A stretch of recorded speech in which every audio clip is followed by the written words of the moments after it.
귤 껍질은 과육보다 껍질에 콜레스테롤을 억제하는 이 비타민 E, B군 그리고 엽산이 더 풍부한데 앞에서 말씀드린 귤청에 생강을 넣어주시면 참 좋아요. 깨끗이 닦은 귤 껍질 안쪽에 붙어있는 이 내과피를 깨끗이 손질해서 그늘에 잘 말려서 끓는 물에 생강을 함께 달여서 귤 생강차를 먹게 되면 굉장히 훌륭한 건강차가 돼요. 생강의 매운 성분인 진저롤과 비타민이 풍부한 귤이 이 염증을 가라앉혀주고 폐를 촉촉하게 해서 기침을 먹게 해서 면역력도 강화시켜주는 좋은 효과가 있어요. 귤과 함께 먹으면 좋은 음식 세 번째는 견과류예요. 이 견과류는 흔히 아는 장수식품으로 많이 알려져 있는데 귤과 함께 먹게 되면 각종 성인병 예방과 면역력 강화를 더 증가시킬 수 있다고 해요. 견과류의 풍부한 불포화 지방산이 콜레스테롤과 중성지방을 줄여주는데 귤이 풍부한 무기질과 비타민이 신진대사 촉진을 도와주기 때문에 이 견과류의 효능을 극대화시킬 수 있대요. 특히 당뇨가 있으신 분들은 견과류와 함께 귤을 섭취하면 아주 좋겠죠. 그러면 귤과 함께 먹으면 안 좋은 음식도 있는 거 아니야? 이렇게 생각하실 텐데요. 맞습니다. 자, 날씨가 쌀쌀해지면서 제철 과일로 나오는 귤 요즘 굉장히 많이 드시잖아요. 저도 귤을 너무 좋아하는데 달콤하고 맛있는 귤도 우리 잘 알고 드셔야 돼요. 그래야 제대로 효과를 볼 수 있는데 그냥 매일 드시던 대로 귤 한 박스 딱 시켜서 하나씩 계속 까서 드셔도 되지만 먹는 방법에 따라서 우리 몸 건강에도 도움이 별로 안 될 수도 있고 될 수도 있어요. 그래서 제가 꼭 알아야 할 내용을 정리해서 말씀드릴게요. 지금부터 귤이 우리 몸에 어떤 영향을 주는지 그리고 의사분들께서 추천하는 귤을 건강하게 먹는 방법, 귤과 같이 먹으면 좋은 음식, 또 귤과 같이 먹으면 안 좋은 음식, 그리고 귤을 오래 보관하는 법까지 귤에 대해서 자세하게 알려드릴게요. 이 귤에는 정말 우리 몸에 좋은 영양소들이 굉장히 많이 들어있는데 그렇다면 귤에는 어떤 효능이 있을까요? 첫 번째, 귤의 효능은 비타민 C가 많이 들어있다라고 제가 말씀드릴 줄 알았죠? 그건 아니고요. 귤의 효능은 뼈 건강에 너무 좋다고 말씀드리고 싶어요. 무슨 소리지? 병원에서 골다공증 검사하시면 골밀도 수치가 점점 낮아져서 걱정이시잖아요. 의외로 잘 모르시는데 귤이 골다공증 예방에도 굉장히 크게 도움이 돼요. 근데 뼈 건강에 좋다고 알려진 멸치나 우유가 아닌 귤이 뼈 건강에 좋은 이유는 과연 뭘까요? 귤에는 이 비타민 C뿐만 아니라 이 베타크리토잔틴이라는 성분이 풍부하게 함유가 되어 있어요. 골다공증 개선에 도움이 된다고 하는데 이 성분이 이 귤의 베타크리토잔틴은 오렌지의 45배, 레몬의 160배나 많은 양이 함유가 되어 있다고 해요. 그런 베타크리토잔틴을 섭취하게 되면 이 파골세포 활동을 억제해서 뼈 건강은 물론 항상성에도 도움이 된다는 건데 일본 연구소에서 이 폐경후 여성 400명을 대상으로 귤을 매일 4개씩 먹게 했대요. 귤을 매일 먹음으로써 우리 혈중 내 베타크립토잔틴이 많아진 사람은 그렇지 않은 사람에 비해서 골다공증 위험이 약 92%나 낮아졌다는 연구 결과가 있어요. 근데 여기서 꼭 알아야 할 정보가 있어요. 귤은 이 과육보다 껍질의 베타크립토잔틴 성분이 무려 5배나 많이 들어있는데 그래서 우리가 껍질을 드시면 골다공증 예방에 훨씬 더 도움이 되겠죠. 근데 그렇다고 껍질까지 그냥 씹어 먹을 수는 없잖아요. 껍질과 과육을 함께 갈아서 귤청을 만들어서 먹는 걸 추천을 드려요. 귤에는 당 성분이 많기 때문에 당뇨가 있으신 분들은 하루 1개 정도, 1개 내지 2개 정도 적정량만 드시는 걸 권장을 하는데 이런 당뇨가 있으신 분들을 위해 귤청을 만들 때 설탕을 안 넣고도 또 단맛을 더 좋게 하는 꿀팁도 있어요. 귤을 전자레인지에 돌려주면 귤 안에 있는 신맛을 분해하는 효소를 활성화해서 오히려 단맛이 정말 좋아지는 효과를 볼 수가 있대요. 이때 꼭 귤 꼭지는 제거해야 귤이 견자레인지 안에서 빵 터지는 것을 방지할 수 있어요. 이렇게 귤 껍질까지 넣어서 귤청을 만들어 드시면 겨울 내내 뭐 달달한 거 한 잔 먹고 싶거나 할 때 한 잔씩 타서 드시면 더할 나위 없이 좋겠죠. 이 귤청 만드는 방법은 생각보다 간단한데요. 먼저 귤을 씻어야겠죠. 귤을 소금물이나 베이킹소다에 약 10분 정도 담가줘요. 그리고 흐르는 물에 깨끗이 씻어주고요. 자, 키친타올로 물기를 촉촉 제거한 다음 귤의 꼭지를 똑 제거해줘요. 그 다음 전자레인지에 귤을 가열해주면 되는데 좀 전에 말씀드린 대로 설탕을 안 넣어도 단맛이 정말 좋아지는 방법이에요. 단맛을 좋아하시는 분들은 여기에 설탕을 조금 첨가하셔도 되는데, 보통 청을 담글 때 과일과 우리 설탕의 비율을 1대1 정도로 하지만 전자레인지로 단맛을 올려주는 방법을 사용하시면 일반 청보다 약 5분의 1 정도만 설탕을 넣으셔도 맛이 정말 좋아요. 이건 제가 직접 해봤거든요. 굉장히 맛이 좋더라고요. 전자레인지에서 꺼낸 귤을 믹서기에 껍질째 갈아주시면 되는데, 여기에 귤과 궁합이 잘 맞고 감기에 좋은 생강을 한쪽 정도 채 썰어서 같이 넣어주면 더 건강한 생강 귤청이 돼요. 이 귤청 숙성은 실온에 약 하루나 이틀 정도 보관하셨다가 냉장고에 넣으시면 되고요. 드실 때는 뜨거운 물 약 300ml 정도의 귤청 큰술 2스푼이면 굉장히 맛도 좋고 건강한 귤청을 겨울 내내 드실 수 있을 거예요. 귤의 효능 두 번째는 또 암 예방이에요. 귤에는 베타카로틴, 크립토단틴 성분과 플라보노이드 등 다양한 항산화 물질이 함유가 되어 있는데, 이러한 항산화제는 세포를 손상시키고 암을 유발할 수 있는 자유라디칼의 그 나쁜 영향으로부터 신체를 보호하는 데 도움이 돼요. 그래서 우리 귤을 규칙적으로 섭취하면 암 위험을 줄이는 데도 도움이 될 수가 있어요. 추가로 항산화 작용은 나쁜 활성산소를 제거해줘서 우리 몸의 노화를 방지해주고 세포의 손상도 막고 또 세포의 재생도 도와 각종 질병을 예방해주는 데 탁월한 효과가 있어요. 또한 귤 껍질에도 비타민 P라고 불리는 헤스피리딘이 들어있는데, 이는 활성산소를 억제하는 항산화 작용도 뛰어난 성분이에요. 귤의 효능 세 번째는 또 심혈관 건강이에요. 귤에 들어있는 이 섬유질, 칼륨, 칼슘 등의 성분은 우리 콜레스테롤 수치를 낮춰주고 혈압을 낮추는 데 도움을 줘요. 이는 고혈압, 심근경색, 돌맥경화, 심부전, 부정맥 등 이 심혈관 질환 예방에 굉장히 큰 도움이 되는 거죠. 귤의 효능 네 번째는 면역력 개선이에요. 귤의 풍부한 항산화 성분과 비타민 C는 우리 몸의 면역력을 강화시켜주는 대표적인 성분이에요. 또한 귤에는 베타클립토키산킨이라는 성분도 들어있는데 굉장히 어려운 성분이죠. 이 성분도 우리 몸의 면역 체계를 강화해주는 성분이에요. 귤의 효능 다섯 번째는 또 피로회복이에요. 비타민 C가 피로회복에 도움되는 거 굉장히 많이 알고 계시잖아요. 비타민 C 뿐만 아니라 귤에는 또 구연산이 풍부한데, 구연산은 신맛을 내는 성분으로 우리 몸의 신진대사가 활발해지도록 도와주는 효능이 있고 피로를 유발하는 이 젖산 물질을 억제해줘요. 또한 그래서 귤의 비타민 C도 피로 해소에 도움되는 성분으로 굉장히 탁월하죠. 귤의 효능 여섯 번째는 탈모 예방이에요. 귤이 탈모를 예방한다고? 자, 귤의 풍부한 비타민 C와 이 항산화 성분은 모근을 파괴하는 활성산소를 막아주는 효능이 있는데, 모발 성장 촉진 인자가 분비되도록 유도하는 효능도 같이 갖고 있어서 모낭세포의 복구와 모발의 성장을 도와주는 효능도 있다고 해요. 귤의 효능 일곱 번째는 또 피부 미용이에요. 귤에는 누구나 흔히 아는 풍부한 비타민 C가 들어있는데, 이 비타민 C는 피부 노화를 막아주고 피부 재생을 도와주고 항산화 작용에도 굉장히 탁월한 거 많이들 알고 계시잖아요. 특히 기미나 주근깨를 치료하는 데에도 굉장히 큰 도움이 된다고 해요. 자, 귤의 효능 여덟 번째는 콜레스테롤 수치 저하예요. 귤에는 혈중 콜레스테롤 수치를 낮춰주는 것으로 밝혀진 이 천연 화합물이 있는데, 이 플라보노이드가 함유가 되어 있어요. 귤을 규칙적으로 섭취하면 심장병과 뇌졸중의 위험을 줄이는 데도 도움을 줄 수 있다고 해요. 자, 여기서 잠깐 주목. 이런 귤이 지금 딱 먹기 좋은 수확철이라고 잘 알고 계시죠? 당연히 제주도 귤이 귤 중에서는 으뜸이라고 많이 알고 계시는데, 그런 귤도 대표적으로 두 종류가 있다는 걸 알고선 드시는 걸 추천드려요. 먼저 집 근처 마트 같은 곳에서 귤을 많이 파는데 대부분 일반 노지귤이라고 보시면 되고요. 아시는 분들만 드시는 또 타이백 귤이라는 종류가 있어요. 이 타이백 공법으로 열매에 골고루 빛을 반사시켜서 더 당도가 높게 생성을 시킨 귤인데, 빛을 골고루 반사시켜 나무가 물을 많이 빨아들이지 못하도록 억제를 해줘서 귤의 수분을 조절한다고 해요. 왜냐면 귤에 수분이 많으면 이 속껍질이 두꺼워지면서 당도가 떨어진다고 해요. 이 타이백을 이용해 물을 조절하게 되면서 당도를 더욱 높일 수 있는 귤이 탄생을 하게 되는 거죠. 이런 타이백 귤은 일반 노지감귤보다 정말 껍질이 얇고 당도가 높은 게 특징이에요.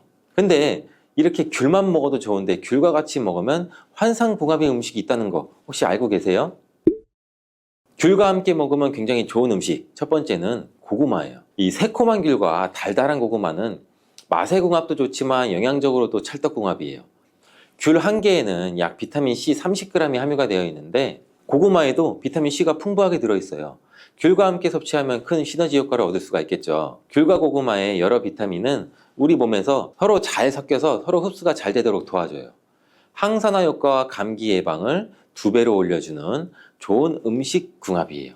그리고 귤 속의 비타민 C는 겨울철 감기 예방과 피로 회복에도 좋고 콜라겐 합성에도 좋아 피부 건강에도 아주 좋겠죠. 귤 껍질을 깔면 하얀 실처럼 생긴 물질을 귤락 또는 알베도라고 하는 섬유질인데, 이 물질은 대장 운동을 활발하게 하고 변비 예방 효과도 같이 가지고 있어요. 이 고구마의 섬유질과 함께 어우러져 귤 속의 펙틴 성분이 소화 흡수 도와줘서 건강에도, 장 건강에도 아주 좋은 역할을 할 수가 있겠죠. 또 귤에 새콤달콤한 수분이 퍽퍽한 고구마의 식감을 없애줘서 맛과 같은 측면에서도 궁합이 굉장히 좋아요. 귤과 함께 먹으면 좋은 음식 두 번째는 또 생강이에요. 귤 껍질은 과육보다 껍질에 콜레스테롤을 억제하는 이 비타민 E, B군, 그리고 엽산이 더 풍부한데, 앞에서 말씀드린 귤청에 생강을 넣어주시면 참 좋아요. 깨끗이 닦은 귤 껍질 안쪽에 붙어있는 이 뇌과 피를 깨끗이 손질해서 그늘에 잘 말려서 끓는 물에 생강을 함께 달여서 귤 생강차를 먹게 되면 굉장히 훌륭한 건강차가 돼요. 생강의 매운 성분인 진저롤과 비타민이 풍부한 귤이 이 염증을 가라앉혀주고 폐를 촉촉하게 해서 기침을 먹게 해서 면역력도 강화시켜주는 좋은 효과가 있어요. 귤과 함께 먹으면 좋은 음식 세 번째는 견과류예요. 이 견과류는 흔히 아는 장수식품으로 많이 알려져 있는데, 귤과 함께 먹게 되면 각종 성인병 예방과 면역력 강화를 더 증가시킬 수 있다고 해요. 견과류의 풍부한 불포화 지방산이 콜레스테롤과 중성지방을 줄여주는데, 귤이 풍부한 무기질과 비타민이 신진대사 촉진을 도와주기 때문에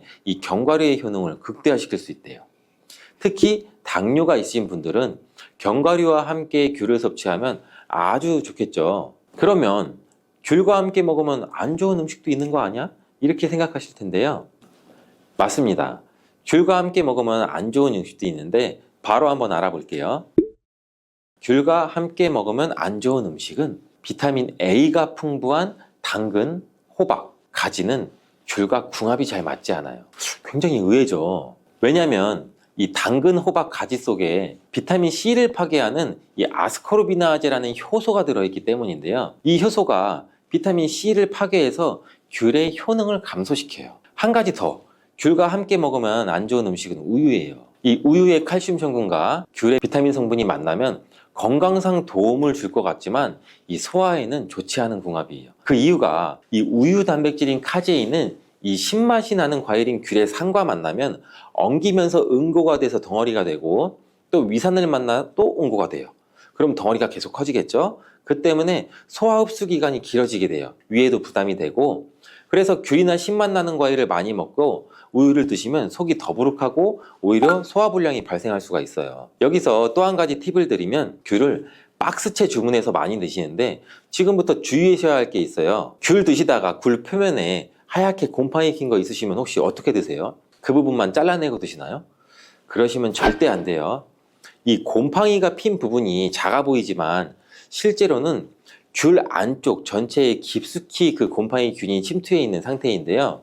작은 거라도 혹시나 곰팡이가 있다면 그 귤은 그냥 바로 버리시는 게 굉장히 중요하고 좋아요. 바로 버리시는 게 좋습니다.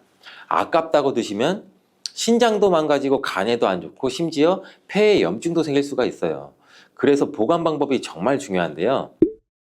귤 박스 안에 귤을 잘 살펴보시고 곰팡이가 있는 귤은 미리 잘 골라서 버리시는 게 좋아요. 그리고 베이킹소다나 소금물에 10분 정도 담가 놓으시고 깨끗한 물에 씻으세요. 씻은 다음 수분이 남지 않도록 잘 닦아주시고, 이 신문지 같은 습기 잡아주는 종이를 깔고 보관하시면 되는데, 귤을 쌓을 때 아무렇게나 쌓지 마시고 귤 꼭지 부분을 바닥으로 향하게 하는 게 좋아요. 왜냐면 이 꼭지 부분이 반대쪽보다 딱딱하기 때문에 오히려 귤이 물러지는 것을 방지할 수 있고 오래 보관이 가능해요. 가끔 귤을 밀봉 상태로 보관하시는 분이 있는데, 밀봉을 하게 되면 이 공기의 흐름이 오히려 차단이 돼 알코올이 생성되고 냄새가 날 수 있으니 이 통풍이 잘 되게 보관하는 것이 굉장히 좋습니다. 사과의 유기산과 우유의 카제인이라는 성분이 만나게 되면 엉기는 현상이 일어나서 이게 덩어리가 져요. 덩어리가 져서 윗속에 들어가면 위산하고도 만나서 더 큰 덩어리가 형성되고, 더 큰 덩어리가 형성되니까 소화가 늦어지겠죠. 소화도 힘들어져요. 이렇게 평소 소화가 잘 되고 건강한 사람이랑은 별로 상관이 없는데 그렇지 않은 분들한테는 소화불량과 대장염도 일으킬 가능성도 있고 이게 지속적으로 반복이 되면 대장암이 생길 수도 있죠. 사과와 함께 드시면 보약이 되는 음식도 있는데요. 바로 매일 사과 한 개를 먹으면 병원에 가지 않아도 된다는 말은 많이들 들어보셨죠? 사과는 그만큼 우리 몸을 건강하게 하는 많은 영양소가 들어 있습니다. 사과는 꼭 아침에 먹어야 돼. 아침에 먹어야 된다고 하는 사람들도 많은데 그 말이 정말 사실일까요? 정답은 그렇지 않다입니다. 그 이유를 보면 사과에는 신맛, 상큼한 맛이 나죠. 바로 사과 안에는 유기산이 풍부하기 때문인데 그래서 유기산 때문에 신맛이 나는 것이에요.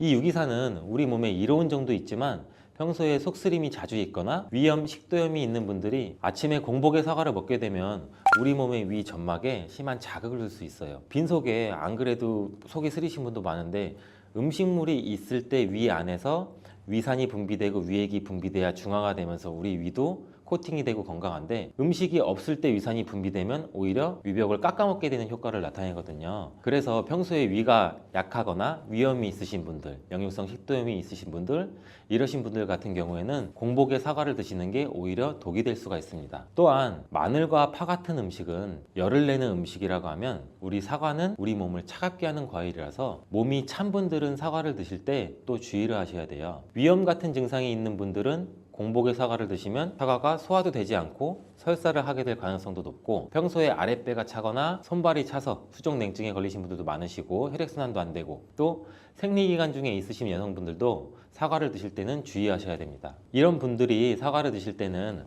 아침에 공복보다는 아침 식사 후에 드시는 게 좋고 사과를 보관할 때도 보통 냉장고에 보관했다가 차게 해서 꺼내 드시잖아요. 냉장고에서 꺼낸 사과를 바로 드시면 시원하고 아삭해서 맛있죠. 근데 미리 꺼내놓고 사과의 온도를 실온으로 맞춰서 드시는 것이 우리 위장 내부에도 좋습니다. 또한 사과를 팬에 구워 드셔도 되고 익혀 드셔도 됩니다. 그렇다면 왜 아침에 먹는 사과가 보약이라는 말이 굉장히 우리가 많이 알고 있을까요? 건강하신 분들은 사과를 아침 공복에 드시면 더욱 좋은데 그 이유는 사과에는 펙틴이라는 식이섬유가 풍부해 우리 장 운동을 활발하게 하고 장내 노폐물을 배출하는 데 도움을 줘 하루를 건강하게 시작할 수 있기 때문입니다. 한 가지 꼭 기억하셔야 할 점은 사과를 껍질째 드셔야 한다는 것입니다. 실제 연구에서는 사과의 껍질에는 안토시아닌이나 퀘르세틴, 에피카테킨 같은 이러한 식물성 폴리페놀 성분이 사과의 그 과육보다 사과 껍질에 훨씬 더 많이 함유되어 있는 것이 밝혀졌고 또 이러한 껍질을 버리고 깎고 먹게 되면 사과의 좋은 영양소는 극히 일부만 드시게 되는 것이죠. 사과에는 펙틴 말고도 정말 다양한 영양소가 있는데 사과에는 어떤 효능이나 영양소가 있는지 한번 알아보겠습니다. 사과는 먼저 장을 건강하게 해줘요. 요즘 프로바이오틱스, 프리바이오틱스 굉장히 많죠, 유산균. 이렇게 사과가 천연 프리바이오틱스로서 장내 우리 몸, 장 안에 좋은 균을 많이 생기도록 해주는 작용을 해줍니다. 이렇게 장내에 좋은 균이 많이 생기게 되면 장의 환경이 좋아지는 건데 그렇게 되면 단맛, 자극적인 맛이 강한 가공식품에 대한 식욕도 줄어들고 건강한 식품을 먹고 싶은 욕구도 늘어나게 돼요. 또 장이 건강해지면 우리 면역력이 또 좋아지고 이렇게 다 선순환으로 이어져 가는 건데 장에는 물론 좋은 세균, 나쁜 세균들이 굉장히 많이 존재가 해요. 근데 좋은 세균만 많아도 안 되고 나쁜 세균만 많아도 안 돼요. 좋은 세균, 나쁜 세균이 어느 정도 밸런스를 이루어져서 우리 몸의 면역력을 형성하게 되는데 그때도 굉장히 중요한 게 프로바이오틱스, 프리바이오틱스 우리가 흔히 많이 먹는 유산균입니다. 사과에도 아까 말씀드린 프리바이오틱스가 들어있고 또 사과를 드시면 자연스럽게 체중도 줄어들고 다이어트하는 효과까지 누릴 수 있게 돼요. 이렇게 사과를 먹게 되면 장내에서 소화가 되면서 뷰티르산 같은 단쇄지방산이 만들어지게 되는데 이 지방산이 우리 몸에 손상된 장벽을 회복시켜주는 역할을 해줘서 우리 장이 건강해지는 거예요. 장벽을 회복시키는 것이 중요한 이유가 우리 장벽이 손상되면 손상된 곳에 독소들이 하나하나씩 침투가 되게 되고 증상이 심해지면 장누수증후군이라는 질병도 발병이 되고 이런 증상이 나타나면 독소들이 혈액을 타고 돌아다니게 되고 악순환이 반복이 되는 거죠. 그래서 장이 안 좋아지면 피부에 염증도 일으킬 수가 있고 아토피와 같은 면역력이 이제 과잉되거나 면역력의 불균형 증상을 일으킬 수 있게 되는 거죠. 이렇게 사과를 드시면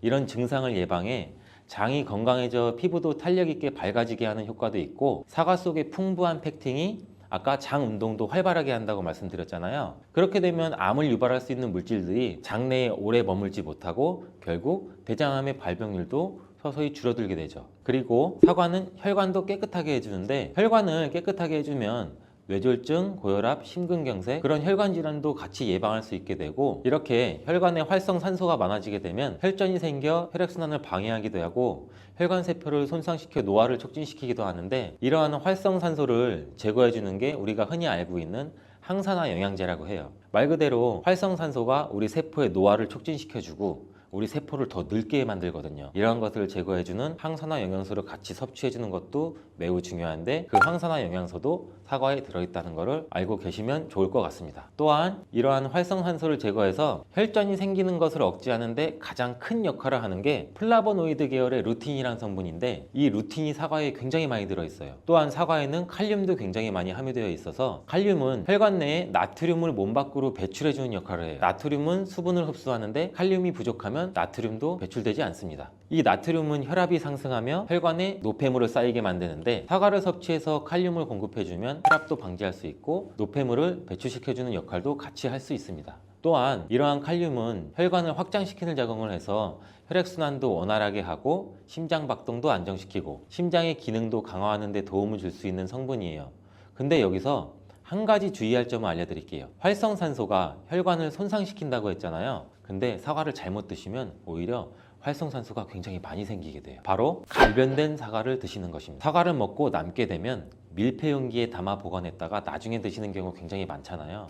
그때 우리가 단면이 사과가 갈색으로 변하게 되는데, 이는 공기 중에 산소와 만나서 산패돼서 갈색으로 변한 것이거든요. 이렇게 산패된 사과를 드시면 활성산소를 제거하는 것이 아니라 오히려 활성산소를 증가시켜 혈관 건강에 악영향을 줄 수 있으니까, 갈변된 사과는 그 부분은 바로 잘라내고 드시는 것을 추천드립니다. 또한 사과의 이로운 점 중 다른 하나는, 사과는 혈당을 조절해서 당뇨를 예방하고 그 당뇨를 회복하는 데에도 도움을 줄 수가 있어요. 당뇨가 있으신 분들은 과당이 혈당을 올려 안 좋다고 알고 계시잖아요. 굉장히 많은 분들이. 근데 사과는 오히려 혈당을 조절해 주기 때문에 당뇨가 있으신 분들은 사과를 드셔야 됩니다. 식사하기 30분 전에 사과를 드신 후에 식사를 하시면 혈당이 급격하게 오르는 혈당 스파이크 현상도 막을 수가 있어요. 사과에 단맛 때문에 당뇨가 있는 분들이 사과를 드시는 것을 꺼려 하시는데, 사과에는 단맛도 있지만 혈당은 올리는 GI 지수가 36으로 혈당 지수가 낮은 과일이에요. 근데 혈당 지수가 높은 과일이 뭔지 아세요? 수박은 다른 거에 비해서 혈당 지수가 높기 때문에 당뇨가 있으신 분들은 조금 조심해서 드시면 좋을 것 같습니다. 실제로 대학 연구팀에서 실험한 것을 발표했는데, 건강한 사람을 대상으로 쌀밥만 먹은 경우랑 30분 전에 사과를 먹고 쌀밥을 드신 경우를 비교를 했을 때 혈당이 쌀밥만 먹은 경우보다 50% 정도로 떨어지는 것도 확인이 된 실험도 있어요. 당뇨가 있는 분들도 이제 안심하시고 식사 후에 드시지 말고 반드시 식사 30분 전에 꼭 사과를 드시고 식사를 하시길 바랍니다. 한 가지 주의할 점은, 사과를 갈아서 사과 주스로 드시게 되면 오히려 흡수가 빨라 혈당을 올릴 수가 있으니 사과를 껍질째 씹어서 천천히 드시는 게 좋을 것 같습니다. 또한 사과의 다른 효능 중 한 가지는 기관지도 깨끗하게 청소해주는 효능도 있어요. 사과에는 양파와 마찬가지로 퀘르세틴이라는 성분이 풍부하게 함유되어 있는데, 이 성분은 호흡기 점막에 생기는 염증을 가라앉히고 예방하는 효과도 있어요. 흔히 우리 요새 시중에 많이 판매되는 퀘르세틴 영양제도 있는데, 이 퀘르세틴 영양제가 아이들 비염, 기관지염 이런 쪽을 개선시킨다고 많이들 이제 광고도 하는데, 이처럼 퀘르세틴이 우리 몸에 있는 염증도 굉장히 많이 잡아주거든요. 이런 물질들이 사과 속에도 같이 함유되어 있다는 것을 기억하시기 바라겠습니다. 그리고 폐기관지에 모세혈관도 튼튼하게 만드는 걸 도와주고, 천식이 있거나 기관지가 약한 분들이 미세먼지 때문에 기침이 많이 나고 목에 가래가 많이 낄 수가 있는데, 이런 분들도 사과를 꾸준히 드시면 호흡기가 부드러워져 불편함도 많이 해소할 수 있게 됩니다. 한 연구에서는 매주 4개에서 5개의 사과를 먹는 가정의 자녀가 매주 1개 이하의 사과를 먹는 가정의 자녀보다 천식에 걸릴 확률이 50% 정도나 낮았다고 발표한 적도 있고, 사과가 그만큼 천식과 호흡기 건강에 좋다는 것이 증명된 거죠. 이렇게 좋은 사과도 함께 먹으면 절대 안 되는 음식이 있는데, 바로 궁합이 안 맞는 거예요. 그 음식을 알아볼 텐데, 바로 우유, 요거트, 치즈, 이런 유제품류예요. 여러분 놀라셨죠? 유제품이랑 사과를 아침에 굉장히 많은 분들이 같이 함께 드시고 계시는데, 요새 샐러드 같은 것도 많이 드시면서 샐러드에 사과도 넣고 드레싱으로 요거트랑 치즈도 붓고 이러한 경우가 많은데, 유제품과 사과를 함께 드시면 사과의 비타민 C가 우유에 부족한 영양 성분을 보충해줘서 좋은 것으로 대부분 많이 알고 계시는데, 이런 내용이 전혀 틀린 것은 아니에요. 근데 소화 기능이 약하신 어르신분들이나 위염, 식도염 같은 증상이 있으신 분들은 이렇게 드시면 안 돼요. 영상 초반에도 제가 잠깐 말씀드렸듯이 이런 증상이 있는 분들은 유제품과 사과를 함께 드시면 그 증상이 더욱 악화되는데, 그 이유는 사과의 유기산과 우유의 카제인이라는 성분이 만나게 되면 엉기는 현상이 일어나서 이게 덩어리가 져요. 덩어리가 져서 윗속에 들어가면 위산하고도 만나서 더 큰 덩어리가 형성되고, 더 큰 덩어리가 형성되니까 소화가 늦어지겠죠. 소화도 힘들어져요. 이렇게 평소 소화가 잘 되고 건강한 사람이랑은 별로 상관이 없는데, 그렇지 않은 분들한테는 소화불량과 대장염도 일으킬 가능성도 있고, 이게 지속적으로 반복이 되면 대장암이 생길 수도 있죠. 장 건강이 중요한 이유는 아까도 영상 초반에 말씀드렸듯이 장이 우리 몸의 면역력도 같이 담당하는 기관이고 정신 건강에까지 영향을 주기 때문인데, 행복 호르몬이라고 불리우는 세로토닌 많이 들어보셨죠? 이 세로토닌의 95%가 장에서 만들어지기 때문에 장이 건강해야 행복감이 또 올라갈 수 있어요. 여기서 또 하나, 절대 드시면 안 되는 것이 바로 사과 씨입니다. 사과 주스를 만들어 드실 때 씨까지 함께 갈아서 드시는 경우도 굉장히 많이 있는데, 이 사과 씨에는 아미그달린이라는 성분이 함유되어 있어요. 이 아미그달린이 소와 효소와 만나게 되면 이게 시아나수소라는 유독물질로 분해가 돼요. 이 시아나수소는 인체에서 유해한 독성이 굉장히 강한 물질인데, 이걸 섭취하게 되면 두통이나 어지럼증, 구토, 복통 이러한 증상들이 나타날 수가 있고, 심한 경우에는 이게 심장박동에도 영향을 줘서 호흡곤란, 혼수상태 이런 심각한 증상으로 나타날 수 있어요. 건강한 성인의 경우에는 사과 한 개에 들어있는 씨의 양에는 그닥 큰 영향이 없을 수가 있는데, 독성에 약한 어린아이 그리고 연세가 많으신 분들한테는 이런 것도 굉장히 민감하게 반응할 수 있으니까 꼭 주의하셔야 됩니다. 사과는 유독 보여지는 것이 중요한 과일인데, 흠집이 있거나 색상이 좋지 않으면 상품성이 많이 떨어져요. 근데 유독 윤기가 있거나 반짝반짝하고 빨갛고 색상이 짙은 사과는 웬만하면 피하는 게 좋아요. 간혹 유동 파라핀이라는 식품 첨가물을 사용해서 사과 위에 이렇게 이쁘게 보이게 코팅 처리를 한 사과일 수가 있는데, 이 유동 파라핀을 섭취하게 되면 복통과 설사를 일으킬 수 있고 지용성 비타민의 흡수도 감소시킨다고 알려져 있어요. 요새는 이런 일이 거의 없긴 하지만, 혹시나 사과가 너무 윤기가 흐르거나 만졌을 때 약간의 끈적임이 있다면 드시기 전에 살짝 의심 한번 해보시고 껍질을 깨끗하게 세척하고 드시거나 껍질을 벗기고 드시는 것이 안전하겠습니다. 사과와 함께 드시면 보약이 되는 음식도 있는데요, 바로 비트와 당근입니다. 굉장히 유명한 주스 아시죠? ABC 주스. ABC가 바로 사과, 비트, 당근, 애플, 비트, 캐럿 이 세 가지를 갈아서 만든 주스인데, 사과, 당근, 비트를 함께 드시게 되면 영양소의 흡수율이 굉장히 증가하고 서로의 시너지를 굉장히 크게 나타내요. 이 서로의 영양소를 보완해줘서 더욱 건강하게 드실 수가 있는데, 또한 식이섬유가 폭발적으로 증가해서 장운동을 촉진하고 변비 예방도 탁월해져요. 그리고 사과, 당근, 비트 이 세 가지는 모두 강력한 항산화 물질이 풍부해서 체내에 있는 활성산소를 제거해서 세포의 노화도 방지해주고 몸에 활력을 불어넣어 줄 수도 있는 거예요. 함께 먹으면 보약이 되는 음식으로도 고구마도 있습니다. 이 고구마에는 베타카로틴이라는 성분이 풍부해서 항암작용과 함께 면역력도 같이 강화해 주는데 혈관 건강에도 도움을 줄 수가 있어요. 고구마를 드시면 소화가 잘 안 되는 증상도 나타날 수가 있는데, 이게 왜 그러냐면 고구마 속에 함유되어 있는 아마이드라는 성분이 장에서 이상 발효를 일으켜서 가스가 차고 소화불량 증상도 같이 나타나는 건데, 이때 같이 사과와 함께 드시면 사과에 함유된 펙틴이 아마이드의 이상 발효 증상을 억제해서 가스가 차는 증상을 발생하지 않도록 도와주게 돼요. 또한 이러한 사과의 효능 중 하나인 혈관을 깨끗하게 하는 것을 고구마의 베타카로틴이 도와줘서 이 효능이 극대화가 돼서 건강에 정말 좋은 음식 궁합도 될 수 있답니다. 그래서 혈관에 문제가 생기기 시작하면 여러 가지 질병이 쫙 뻗어 나타나는 거예요. 대표적인 혈관성 질병이 고혈압, 당뇨, 치매 등등이 있잖아요. 이런 중요한 혈관을 건강하게 만들기 위해 반드시 섭취해야 되는 채소가 오늘의 주인공, 바로 양파예요. 이 양파의 첫 번째 효능은 바로 혈관을 깨끗하게 청소해 준다는 거예요. 혈관이 부드럽고 탄력이 좋아야 되는데 나이가 들면 들수록 딱딱해지고 딱딱하고 혈관벽이 두꺼워지고 콜레스테롤 때문에 혈관벽이 좁아지기도 하고 혈전이 생겨서 혈액순환도 안 되고 이렇게 되면 당연히 고혈압이나 뇌졸중 등 혈관 질환이 나타나게 되겠죠. 이러한 혈관 질환을 예방하는 데 양파가 굉장히 좋은 역할을 하게 돼요.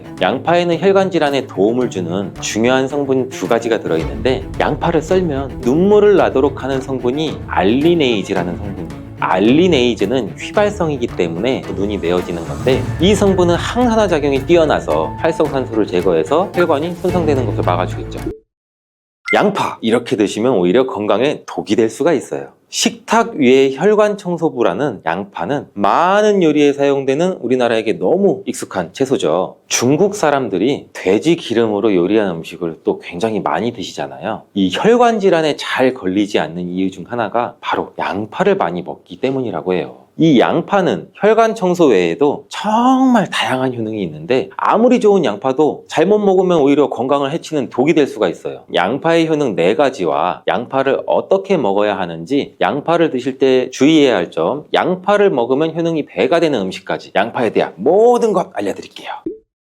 나이가 들면서 가장 신경 써야 할 부분이 저는 혈관 건강이 아닌가 싶어요. 노화가 진행되면서 당연히 우리 세포나 혈관의 노화도 진행이 되는데 사람 몸의 혈관의 길이가 무려 약 10만 킬로미터, 무려 우리 지구 지름이 약 4만 킬로 정도 된다고 하는데 지구를 2바퀴나 돌 수 있는 길이에요. 이렇게 긴 혈관이 우리 몸속에 있는데 온몸 구석구석 혈관이 그럼 닿지 않는 데가 없겠죠. 그래서 혈관에 문제가 생기기 시작하면 여러 가지 질병이 쫙 뻗어 나타나는 거예요. 대표적인 혈관성 질병이 고혈압, 당뇨, 치매 등등이 있잖아요. 이런 중요한 혈관을 건강하게 만들기 위해 반드시 섭취해야 되는 채소가 오늘의 주인공, 바로 양파예요. 이 양파의 첫 번째 효능은 바로 혈관을 깨끗하게 청소해준다는 거예요. 혈관이 부드럽고 탄력이 좋아야 되는데 나이가 들면 들수록 딱딱하고 혈관벽이 두꺼워지고 콜레스테롤 때문에 혈관벽이 좁아지기도 하고 혈전이 생겨서 혈액순환도 안 되고 이렇게 되면 당연히 고혈압이나 뇌졸중 등 혈관 질환이 나타나게 되겠죠. 이러한 혈관 질환을 예방하는 데 양파가 굉장히 좋은 역할을 하게 돼요. 양파에는 혈관 질환에 도움을 주는 중요한 성분 2가지가 들어있는데 양파를 썰면 눈물을 나도록 하는 성분이 알리네이즈라는 성분이에요. 알리네이즈는 휘발성이기 때문에 눈이 메어지는 건데 이 성분은 항산화 작용이 뛰어나서 활성산소를 제거해서 혈관이 손상되는 것을 막아주겠죠. 노화도 방지해주고 이 혈액이 뭉치는 현상도 억제하고 혈액순환도 원활하게 해주는데 도움을 줘서 혈중 콜레스테롤 수치도 낮춰주는데 도움을 주고 혈관질환, 고혈압, 동맥경화 같은 이런 질환도 예방하는데 많은 도움을 줄 수 있다고 해요. 이뿐 아니라 혈당 조절에도 도움을 줘서 당뇨를 예방하는 데에도 효과가 있는 것으로 알려져 있어요. 양파에는 또 2021년 1년 동안 2300편의 논문이 나올 정도로 주목받고 있는 성분이 있는데 바로 퀘르세틴이라는 성분이에요. 퀘르세틴은 그만큼 많은 효능이 있고 계속해서 지금도 효능들이 발견되고 있어요. 양파에는 이 퀘르세틴이 정말 많이 함유가 되고 있는데 퀘르세틴의 많은 효능 중 가장 큰 효능이 바로 혈관을 깨끗하게 청소해 준다는 거예요. 또한 강력한 항산화 물질인데 활성산소가 많으면 혈관 세포도 손상시키고 노화시킨다고 말씀드렸잖아요. 각종 질병을 일으키는 원인을 제공하기도 하는 활성산소를 제거해줘서 혈관을 건강하게 도와주는 것이에요.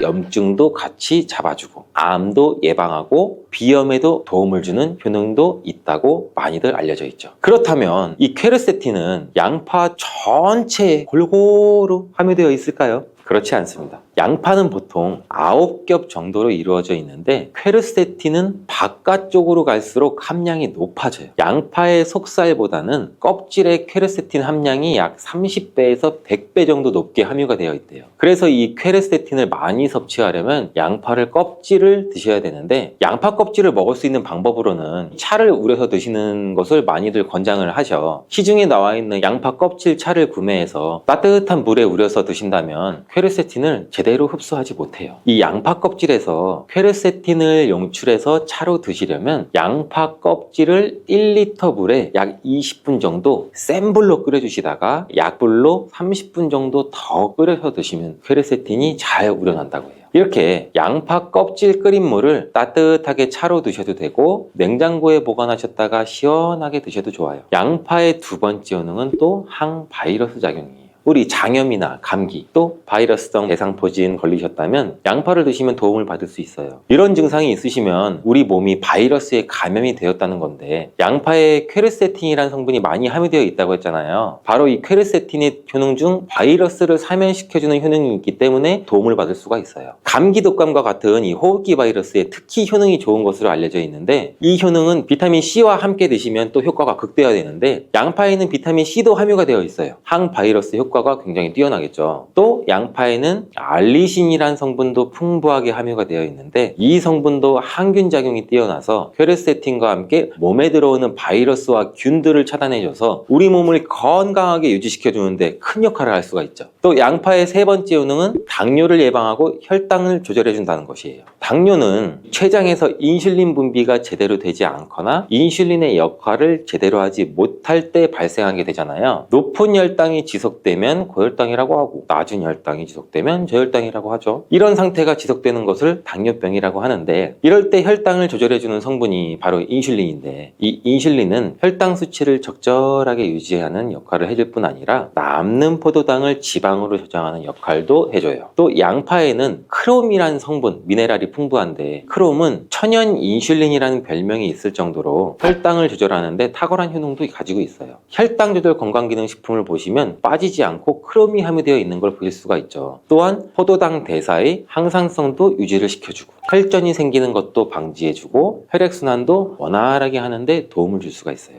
양파를 드실 때 양파를 잘게 자르게 되면 더 큰 효과를 또 볼 수가 있는데, 양파를 잘게 자를수록 알리나아제라는 효소가 최대로 활성화된다고 해요. 이 알리나아제는 크롬을 활성화시키는 효능이 있어 당뇨가 있으신 분들한테는 또 더욱 큰 도움을 줄 수가 있는 것이 되겠죠. 당뇨가 있는 분들한테 양파를 꾸준히 섭취하도록 한 뒤 혈당 수치를 측정했을 때, 한 달이 지났을 때 혈당 수치가 약 26% 정도로 감소됐고, 또 6개월이 지났을 때는 39% 정도 감소한 혈당 수치를 측정할 수 있었대요. 양파가 정말 당뇨를 개선하는데 굉장히 도움을 줄 수가 있는 거죠. 보통의 항산화 물질은 열을 가하게 되면 효능이 소멸되게 되는데, 항산화 물질이 있는 채소나 과일은 생으로 드시는 것을 많이 권장하기도 하죠. 크롬은 열에 강하기 때문에 양파에 열을 가해 요리를 할 때도 크롬의 효과를 그대로 누릴 수가 있다고 해요. 양파의 네 번째 효능은 또 항알레르기 효과예요. 아토피, 천식, 비염 같은 알레르기 질환이 있으신 분들한테 양파가 굉장히 또 큰 도움을 줄 수 있어요. 알레르기의 증상으로는 재채기, 콧물, 코막힘 등등이 있고, 또 피부에 가려움증, 발진도 나타나잖아요. 이런 증상을 일으키는 원인이 우리 몸 안에서 히스타민의 분비가 일어나기 때문인데, 양파를 드시면 양파 속에 퀘르세틴이라는 물질이 이 히스타민의 분비를 또 억제해서 알레르기 반응을 완화시켜 줄 수 있다고 해요. 이러한 여러 효능이 있는 양파는 함께 드실 때 효능이 배가 돼서 보약이 되는 잘떡궁합의 식품들이 있는데, 첫 번째 바로 식초예요. 양파를 피클로 만들어 드시면 상큼하니 입안을 개운하게 해주기도 하는데, 고기랑 함께 드실 때 참 좋죠. 한 가지 주의할 점은, 이런 피클을 만들 때 설탕을 너무 많이 넣으면 오히려 건강에 더 해가 되겠죠. 피클의 맛이 약간은 떨어지더라도 건강을 위해서는 설탕은 빼고 만드시는 것을 추천해 드려요. 또한 식초에는 피로를 유발하는 젖산의 분비를 억제하는 효능이 있고, 양파는 피로 회복에 좋은 비타민 B1의 흡수를 촉진하는 효능도 있어 양파와 식초를 함께 드시면 에너지를 충전하고 피로를 회복하는 데 도움을 받을 수가 있죠. 또한 식초는 나쁜 콜레스테롤의 흡수도 억제해서 혈관 건강도 도움을 줘서 우리 몸의 면역력 강화에도 큰 효과가 있습니다. 양파와 함께 드시면 보약이 되는 식품 두 번째는 바로 계란이에요. 이 계란 노른자에는 루테인과 지아잔틴, 이 두 가지 중요한 항산화 성분이 풍부하게 함유가 되어 있는데, 이 지아잔틴은 자유 라디칼이라는 성분으로부터 우리 눈을 보호하죠. 이 자유 라디칼은 환경적인 요인이나 노화나 스트레스 등으로 발생해서 우리 세포를 손상시키는 것을 말해요. 눈에 발생하게 되면 심하면 또 실명까지도 이를 수가 있는데, 계란에는 콜린이라는 성분이 함유가 되어 있는데, 콜린은 대표적인 뇌 건강을 좋게 하는 물질이에요. 아세틸콜린이라고 하는 신경 전달 물질을 만드는데도 콜린이 작용하기도 하는데, 이 아세틸콜린이 부족하게 되면 기억력 저하나 학습 능력의 감소, 더 나아가서 이제 치매도 일으킬 수가 있겠죠. 양파의 퀘르세틴과 알리나제 성분으로 혈관을 깨끗하게 하고 활성산소도 제거해서 혈관 세포를 손상도 막아주는 효과랑, 계란의 콜린이 효능이 만나서 뇌혈관을 건강하게 하고 뇌신경을 활발하게 해서 치매 예방에 정말 좋은 음식이 되는 거죠. 양파와 함께 드시면 보약이 되는 되는 식품 세 번째는 마늘입니다. 마늘에는 알싸한 매운맛을 내는 알리신 성분도 들어있는데 이 성분이 혈중 지질, 콜레스테롤 수치를 낮춰 중성지방도 낮추는데도 굉장히 효과적인 성분이에요. 이를 통해서 혈관의 동맥경화를 방지하는 데 또 도움을 줄 수도 있고 심혈관 질환을 예방하는 데도 아주 좋은 성분이 될 수가 있죠. 항산화 성분인 폴리페놀이 풍부해서 콜레스테롤이 산화되는 것을 막아서 나쁜 콜레스테롤이 만들어지는 걸 방지해줘요. 또 마늘은 미국 국립암연구소가 선정한 48가지 항암식품에 들어가는데 마늘에 함유된 알리신과 유황화합물 그리고 셀레늄이 바로 항암 효과를 나타내요. 이 성분들이 암세포의 성장을 억제하는 데 굉장히 탁월한 효과가 있고 면역력도 강화해줘서 암을 예방하는 데 굉장히 큰 도움을 주는 거죠. 특히 소화기 계통의 암 종류에 대해서는 50%에서 70% 정도의 억제율을 보인다는 실험 결과도 있어요. 이런 효과들이 양파와 만나면 양파의 효능과 마늘의 효능이 극대화돼서 암 예방이나 혈관 건강에 아주 좋은 음식이 될 수가 있겠죠. 양파와 함께 드시면 보약이 되는 식품 네 번째는 브로콜리예요. 브로콜리에는 설포라판과 인돌 화합물이 풍부하게 함유가 되어 있는데 이 성분에는 암세포의 성장을 억제하고 암을 예방하는 데 굉장히 뛰어난 효능이 있는 항암 성분이에요. 또한 비타민C, 베타카로틴 등등 항산화 물질이 풍부하게 함유가 되어 있어서 우리 몸의 활성산소도 제거하고 노화를 방지하는 데에도 굉장히 효과적이고 비타민 A도 굉장히 풍부하게 함유가 돼서 눈의 피로도 해소하고 시력을 보호하는 데에도 굉장히 큰 도움을 줄 수가 있겠죠. 또한 풍부한 식이섬유가 있어서 장 운동도 촉진하고 배변 활동도 원활하게 해줘 장 건강에도 굉장히 큰 도움을 줄 수가 있어요. 철분도 풍부하게 함유하고 있어 빈혈을 예방하는 데도 굉장히 효과적이랍니다. 브로콜리에는 바이러스에 대한 저항력을 높여주는 인터페론의 분비를 촉진하는 성분도 함유가 되어 있는데 이러한 브로콜리의 좋은 효능은 양파와 함께 드시면 효과가 극대화돼서 우리 몸에 정말 좋은 식품이 될 수가 있어요. 양파와 함께 드시면 보약이 되는 식품 다섯 번째, 오메가3 지방산이 풍부한 들기름이에요. 들기름은 오메가3 지방산이 풍부해서 우리 뇌의 신경을 보호하고 염증도 감소시켜주는 효과가 있어요. 또한 이 알파리놀렌산이 풍부한데 이 성분은 우리 몸에 흡수될 때 이 DHA로 전환이 돼서 기억력을 또 강화시켜줘요. 학습 능력 또한 향상시켜주는 효과도 갖고 있는데 이 오메가3가 풍부한 등푸른 생선을 섭취해도 같은 효능도 누릴 수가 있어요. 양파와 들기름, 꽁치, 고등어와 같은 등푸른 생선을 드셔도 뇌 건강에 많은 도움을 받을 수가 있죠. 이렇게 몸에 좋은 양파도 드실 때 주의하셔야 되는 분들이 있는데 첫 번째는 동맥경화를 치료하는 와파린 나트륨이라는 성분의 항응고제를 드시는 분들이에요. 혈전 형성을 방지하는 약과 혈액을 묽게 하는 양파를 같이 드시면 오히려 출혈의 위험이 있으니 주의해서 드시길 바라고요. 두 번째는 소화불량이 있으면서 가스가 잘 차시는 분들은 또 양파를 많이 드시면 안 돼요. 이 양파가 장 건강에 도움이 된다고 해서 양파를 드셨는데 오히려 가스가 차고 속이 불편하신 분들도 있으신데 이런 분들은 양파를 드실 때 주의해서 조금만 드시길 바래요. 체질적으로 양파와 또 맞지 않는 분들이 있을 수가 있어요. 세 번째로는 간이 약한 분들이에요. 이런 분들은 양파 좋다고 양파를 많이 드시게 되면 오히려 간에 부담이 될 수 있고 간 건강도 해칠 수가 있어요. 네 번째는 양파를 드시면 혀에 배태가 끼고 기미가 올라오는 것이 발견되시면 양파를 드시지 않는 것이 좋아요. 다섯 번째, 정말 중요한 내용인데요. 건강에 좋다고 양파즙 많이 내려 드시는 분들 많죠. 근데 혈당 관리를 해야 되는 당뇨가 있으신 분들과 신장이 안 좋으신 분들은 절대 양파즙을 많이 드시면 안 돼요. 양파즙을 내게 되면 이 농축이 돼서 당도도 같이 올라가요. 그리고 또 즙 상태로 드시게 되면 흡수도 굉장히 빨라서 혈당이 또 급격하게 올라갈 수가 있고 양파즙에는 칼륨의 함량도 높은데 당뇨 환자뿐 아니라 신장이 안 좋은 분들이 양파를 마시면 칼륨이 신장에 무리를 줘서 건강이 더욱 악화될 수가 있어요. 칼륨이 잘 배출되지 않아서 몸에 쌓이면 심장에까지도 무리를 주게 되고 심하면 돌연사의 원인이 될 수도 있죠. 꿀은 그 자체로도 또 많은 약효가 있어요. 천연 항생제인 프로폴리스로 인해서 면역력을 높여주고 피로회복도 도와주고 위장 기능도 강화시켜주고 이렇게 도움을 주는 효능이 굉장히 많이 갖고 있는데 특별히 이 건조된 기관지를 촉촉하게 해주는데 굉장히 좋은 효과가 있어서 기침이나 가래를 완화시켜주는 약성도 가지고 있어요. 그래서 우리 흔히 약국에 가시면은 프로폴리스 스프레이도 많이 추천을 해주시잖아요. 그래서 목 아프신 분들, 기침이 많이 나시는 분들한테서 많이 추천을 해주시기도 해요. 이렇듯 꿀과 함께 드시면 또 시너지 효과가 나타나 보약이나 다름없는 식품 5가지를 제가 바로 지금 소개해 드릴게요. 첫 번째 번째는 바로 계피예요. 계피와 꿀이 만나면 여러 가지 효능들이 있는데, 계피는 오래전부터 이 자연요법으로도 많이 사용된 식재료예요. 꿀과 계피의 조합으로 효능이 배가 된다는 것은 굉장히 많은 실험을 통해서 밝혀진 바 있고, 겨울철이 되면서 관절도 여기저기 많이 쑤셔서 힘드신 분들 많으시죠? 꿀과 이것을 함께 드시면 관절염과 기침 감기가 싹 사라집니다. 예로부터 꿀물로 기침을 다스리기도 했는데 알고 계시죠? 고대 그리스에서는 꿀을 신들의 음식이라고 부르기도 했고, 꿀은 인류 역사상 가장 오래된 천연 감미료이자 약재로 굉장히 많이 사용했어요. 이집트에서는 미라를 만들 때에도 꿀을 사용하기도 했고요. 꿀은 약으로 쓰일 만큼 우리 몸에 정말 좋은 효능들이 굉장히 많이 있는데, 잘못 먹으면 약효가 하나도 없을 뿐만 아니라 오히려 몸을 해치는 독이 될 수도 있다는 사실도 혹시 알고 계신가요? 꿀의 종류와 절대 먹으면 안 되는 꿀과 좋은 꿀을 고르는 방법, 그리고 꿀과 함께 먹으면 좋은 최고의 음식 5가지, 제가 지금 꿀에 대해서 모든 것을 한번 알려드릴게요.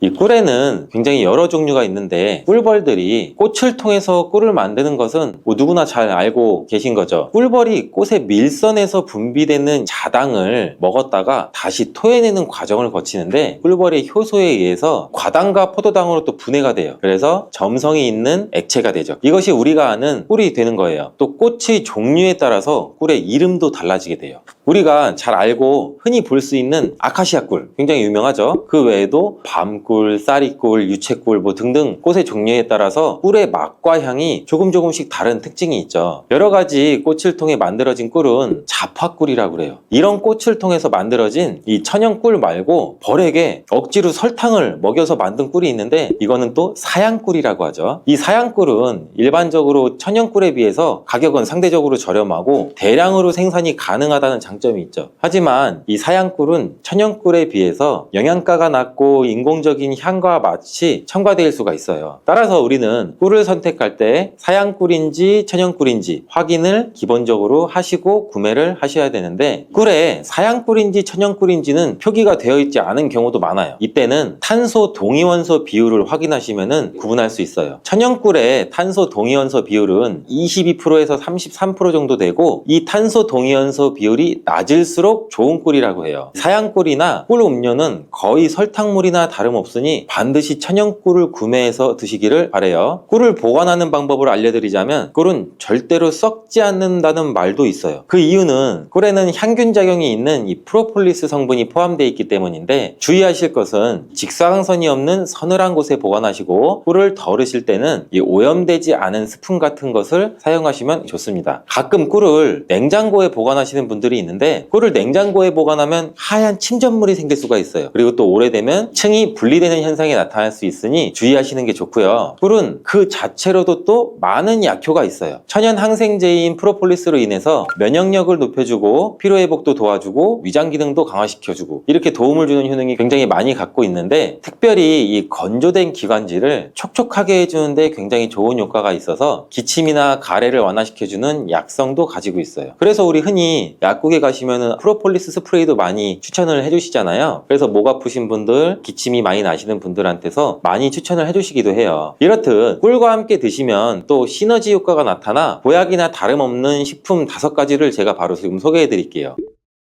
첫 번째는 바로 계피예요. 계피와 꿀이 만나면 여러 가지 효능들이 있는데, 계피는 오래전부터 이 자연요법으로도 많이 사용된 식재료예요. 꿀과 계피의 조합으로 효능이 배가 된다는 것은 굉장히 많은 실험을 통해서 밝혀진 바 있고, 겨울철이 되면서 관절도 여기저기 많이 쑤셔서 힘드신 분들 많으시죠? 지금 집중해서 영상 보세요. 꿀과 계피의 조합으로 가장 두드러지는 첫 번째 효능은 소염작용을 통한 관절의 염증을 완화시켜줘서 관절 건강에 큰 도움을 줄 수 있다는 거예요. 덴마크 코펜하겐 대학에서 꿀과 계피의 관절염 개선 효과에 대해 연구를 했는데, 연구진들은 약 200명의 관절염 환자를 대상으로 아침과 저녁 식사 전에 따뜻한 물에 꿀 1스푼과 계피 반 스푼을 티스푼으로 섞어서 마시게 했어요. 일주일 만에 환자의 약 73% 정도가 통증이 유의미하게 개선이 되었고, 한 달 내에 이전에 걷기도 힘들었던 환자의 대부분이 통증이 많이 감소돼서 걸을 수도 있게 되었다고 해요. 이 연구는 꿀과 계피를 함께 복용하면 관절염 폐렴 환자의 증상을 개선한다는 데 도움이 될 수 있다는 것을 보여주고 있어요. 꿀과 계피를 함께 먹을 때의 효능 두 번째는 콜레스테롤을 조절해서 혈관 건강 개선에 도움을 준다는 거예요. 덴마크 농무부 연구 결과에 따르면 계피를 40일 동안 이 4분의 1 티스푼을 섭취하자 중성지방이 30%, 콜레스테롤은 20%나 감소했다고 해요. 꿀은 지질대사라고 해서 나쁜 콜레스테롤은 줄이고 좋은 콜레스테롤은 늘리는 작용을 해서 계피도 풍부한 폴리페놀 성분이 꿀과 비슷한 효능을 나타낸다고 해요. 이 효능들이 더해지니 혈관의 지방을 제거하고 동맥과 혈관도 튼튼하게 해주고 심장이나 뇌졸중과 같은 이 혈관 질환을 예방할 수 있는데 도움을 줄 수 있다는 거죠. 꿀과 계피를 함께 먹을 때의 효능 세 번째는 감기와 독감 완화시켜 줄 수 있다는 거고, 요즘같이 추운 날씨에 감기 굉장히 많이 걸리시잖아요. 이때 계피와 꿀을 섞으면 굉장히 우리 몸에 도움이 돼요. 날씨가 추워지면 체온이 떨어지고, 체온이 떨어지게 되면 이 면역력이 떨어지게 돼서 감기에 걸리기 쉬워지는 환경에 우리가 노출이 되는데, 꿀과 계피에는 면역력을 강화시켜주는 성분이 함유되어 있고 항균 및 항바이러스 효과가 있는 성분도 함유되어 있어서 감기와 독감을 예방하는데 굉장히 큰 도움을 줄 수가 있어요. 또한 항염증 효과가 있는 성분이 함유되어 있어 감기와 독감의 증상인 이 발열, 인후통, 근육통 등을 완화시키는 데에도 굉장히 효과가 커요. 꿀과 계피를 함께 먹을 때의 효능 네 번째는 위장장애를 개선하는 데 도움을 줄 수 있다는 건데, 꿀과 계피는 소화를 촉진시키고 위장 온도를 원활하게 도와주는 효능이 있어요. 위장을 따뜻하게 해주는 효능도 같이 가지고 있고요. 또한 꿀은 위산을 중화시켜서 소화를 돕는 역할도 같이 하기도 해요. 꿀과 계피가 위에 들어가면 위장의 점막이 자극이 돼서 위액 분비를 왕성하게 해줘서 소화장애에 도움을 줄 수 있어요. 그리고 위에 생긴 상처를 치료해줘서 개선을 시켜줄 수도 있고, 위궤양을 막고 이 경련성 통증도 억제해서 위장의 연동응전도 촉진하고 가스 제거도 같이 배출시키는 효과도 가지고 있어요. 꿀과 계피를 함께 먹을 때의 효능 다섯 번째는 노화 방지와 피부 개선에 도움을 준다는 거예요. 미국의 일리노이드 대학 연구팀은 꿀의 항산화 성분이 남성의 신체에 미치는 영향을 조사하기 위해서 남성을 대상으로 꿀물 섭취 그룹과 이 위약 그룹으로 나눠 연구를 진행한 실험도 있는데, 그 연구 결과 꿀물을 섭취한 그룹은 꿀물을 섭취하지 않은 그룹에 비해서 항산화 성분이 증가하고 신체 기능이 개선되는 효과가 나타났다고 발표를 했죠. 이는 꿀에 함유된 항산화 성분이 우리 몸에 활성산소를 제거해주고 노화도 방지해주고 면역력도 강화시켜주는 효과가 있기 때문이란 말일 수가 있겠죠. 또 피부를 건강하게 해주는 효과도 볼 수 있었는데, 꿀과 계피를 함께 먹으면 피부의 보습과 탄력도 유지할 수 있어요. 그리고 꿀은 피부에 수분을 공급하고 계피는 우리 피부의 염증을 완화시켜주는 효과도 가지고 있어요. 꿀과 함께 드실 때 최고의 식품 중 두 번째는 마늘이 있죠. 꿀에 마늘을 재워서 드시는 분들 많이 계시잖아요. 아주 잘하고 계신 거예요. 이 꿀과 마늘을 함께 드시면 우리 몸에 굉장히 좋은데, 꿀과 마늘이 모두 면역력을 강화시키는 성분이 풍부하게 함유가 되어 있어요. 특히 이 마늘의 알리신 성분은 항균 및 항바이러스 효과가 뛰어나서 감기나 독감 등의 질병을 예방하는데 굉장히 큰 도움을 주고, 또한 마늘의 이 알리신 성분은 우리 혈압도 조절해주는 역할도 하고 우리 혈액을 맑게 유지해주면서 혈관을 건강하게 유지시켜주는 효능도 같이 갖고 있어요. 꿀은 혈액순환도 촉진하고 혈압을 낮추는 데에도 도움을 줄 수가 있어요. 꿀과 마늘 모두 항산화 작용이 뛰어난 성분들이 함유가 되어 있어 우리 몸에 활성산소도 제거해줘 노화를 방지해주는 효과도 가지고 있죠. 꿀과 함께 드실 때 최고의 식품 세 번째는 무예요. 무를 채를 써서 꿀에 재워 드시면 되는데, 기침과 가래에 효과가 아주 좋은 천연 약재라고 보시면 돼요. 감기에 걸려서 기침이 잘 낫지 않고 속이 더부룩하고 또 소화도 안 될 때 꿀에 무를 재운 걸 드시면 너무 좋은데, 무의 매운맛을 내는 이 시니그린 성분이 위장에 우리 점막을 자극해서 점액 분비를 활성화시킬 뿐만 아니라 기관지 점막에 붙어있는 가래도 묽게 만들어 몸 밖으로 쉽게 배출되는데 큰 도움을 주게 돼요.